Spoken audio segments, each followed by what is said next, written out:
So hello everybody, welcome back to Burnt Church. Today we're going to start a project. I don't know whether we'll get done with it all in this video or not. It's probably going to take a little while to do this. I'll show you what we're going to be doing here today. So here's what we're going to be doing. We've got our stove here in the shop kitchen. And I've already told you about how all the dust settles on it. That's probably dust there now. Well, I made a video the other day sawing some white hickory. If you hadn't seen that video, go check it out. I think it was called Sawmilling White Hickory. It should be in the sawmill playlist. But I can't wait for that hickory to dry. You know, I've got that new tool that I'm just dying to use. So I had some wood here in the shop. We were going to build us a chop block, and that's still the plan. It's just been pushed to the front. I can't wait for the hickory to dry, so scratch that. I'll use that for something else. So I need this here covered up. So what I'm going to do is build a chop block that will set on the counter and cover this entire stove. Now I know what you're probably thinking, that's going to be a huge chop block. And it is going to be a real big chop block. But it's going to be a unique chop block. And I'll get into that here in just a minute. I'm going to show you the wood over here that we have got to make this out of. It's some really special wood. So right here is what we've got to make this chop block out of. Starting over here on the right side, bird peck maple. I've got this small piece, and this piece is all that maple. This big wide piece I've got right here is black walnut. This one's black walnut. And this one's black walnut. And the one I got in my hand's black walnut. This other piece right here is some cherry. I think out of all this, I can work out some colors that will look real good on that chop block. So I'm going to rip up some of this stuff, and then I'll be back with you. And we'll try to figure out how we're going to put it together. Alright, here's my pieces I've got ripped up. You can see right here. I am battling this to try to get these clamped together and down flat. I believe that's about as good as I'm going to get it. This one right here is just not wanting to cooperate. Worst comes to worst. After the rest of them's glued, I'll rip this one off and straighten it up some more and then glue it back onto it. But I've got them down pretty flat here. I'll show you. They're laying down pretty flat on this table. That's what I've got this board here for. I've got it laid across the top of them and screwed down on each end to flatten it down.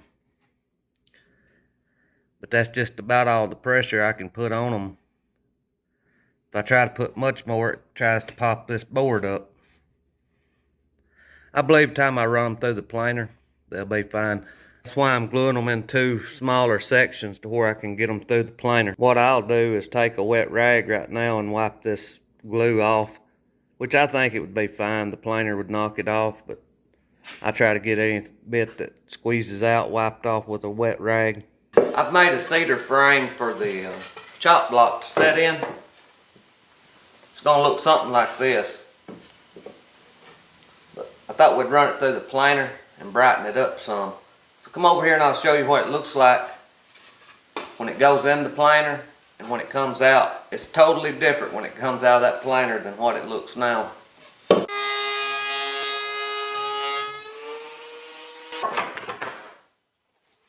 So there's quite a bit of difference. This is what it looked like going into the planer. This is what it looks like coming out. So this here is going to be the front of it. I've got one little knot hole that come out when I planed it. I'm going to put a little glue on the ends and shoot it together from this direction with a couple of little nails. That way there won't be any nail holes showing where you're looking at it. This glue should hold it. Just, I'll have to put a nail or two just to hold it together. Always be careful when you're nailing things together like this. I've shot my thumbs no telling how many times making cabinet drawers. We was building a house one time years ago, and I was building the drawers with a big staple gun. I had shot 1 3/4 inch staples. And I shot it through there and it come out and went through my thumb. I couldn't get my thumb off the drawer. I had to go outside and carry the drawer out with me and find Daddy and let him help me pull it off of my thumb. That's a bad feeling too, looking down and having a cabinet drawer attached to your thumb. Now, by the time this gets dry and ready, the butcher block should be dry and ready to put in here. Right here is the look I'm going for with this. If you can see here. Now I've just got it laying up on top right now. I've not cut it to fit in here. This is the back side of the butcher block. It couldn't be as wide on account of the stovepipe and stuff coming through. So right here is what it's gonna look like.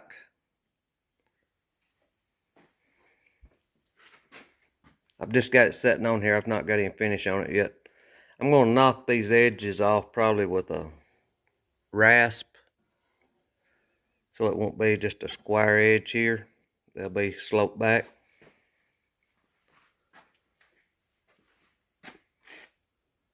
I'll probably do it all the way around.